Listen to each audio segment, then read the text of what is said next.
Your dashboard is cracked, faded, and looking 10 years older than your car, and the guy at the detail shop wants $300 to fix it. Stop. Before you pay that, open your kitchen cabinet. You already own the thing that's about to save you that money. Detailers do not want you to know this because it kills their upsell. Today, I'm showing you exactly how a $2 box of baking soda can bring your dashboard back to life. Stick around because the trick at the end makes the difference even more dramatic. This is not a miracle fix for deep cracks, but for grime, fading, and that dull aged look, it works better than most people expect. Let's get into why. Think about the last time you got into your car on a hot day. That dashboard looked chalky, faded, almost gray instead of black. You've probably tried wipes, sprays, maybe even one of those shiny Restore products from the auto store. Some of those cost $20, $30 a bottle, and they wear off in a week. You end up buying it again and again. Detail shops know this. That's why a full interior restoration service can run you $150 to $300 for a plastic surface that you could clean yourself. Meanwhile, the grime just builds back up.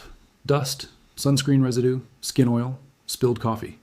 It bakes into the plastic under the sun day after day, and every quick fix spray just sits on top of it. It never actually cleans the surface underneath.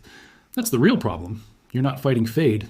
You're fighting years of baked-on residue that no wipe can touch. Here's the part most people miss. Baking soda is not just a deodorizer sitting in your fridge. It's a mild abrasive, gentle enough for plastic and vinyl, but strong enough to lift ground and dirt that wipes can't touch. It's also alkaline.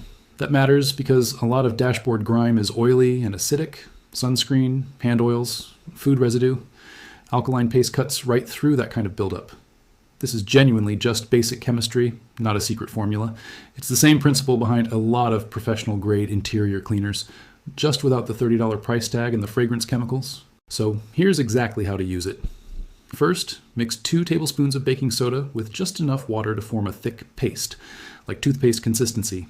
Next, dip a soft microfiber cloth or an old toothbrush into the paste.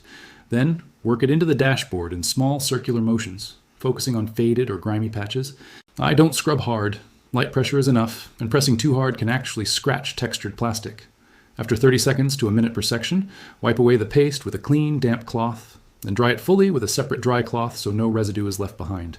One thing to avoid, never do this in direct hot sunlight because the paste can dry too fast and leave streaks. And skip glossy trim pieces or touchscreen areas. Stick to matte or textured dash plastic only. If you want a subtle finishing shine afterward, a tiny bit of olive oil on a cloth, buffed thin, brings back some depth without leaving it greasy. What you'll notice is the dashboard looks noticeably less gray, more even in tone, and the texture actually feels cleaner instead of just shiny. It's not going to erase deep physical cracks. Nothing in a kitchen cabinet will do that. But for surface grime and fade, most people are surprised by the difference in one pass. Plenty of people who try this switch to doing it monthly instead of paying for detailing every few months, since it costs pennies and takes 10 minutes. It won't last forever. No cleaning method does, since dashboards keep collecting UV exposure and dust, but a monthly refresh keeps it looking noticeably better than letting grime build back up for months at a time. If this saved you a trip to the detail shop, hit like and subscribe, because next time I'm showing you a 2-ingredient trick for headlights that look cloudy and yellowed. And here's one last tip. Crack a window when you park in the sun. Less heat buildup means less baked-in grime next time. You don't need expensive products to keep your car looking good. You just need to know what's actually in your cabinet already.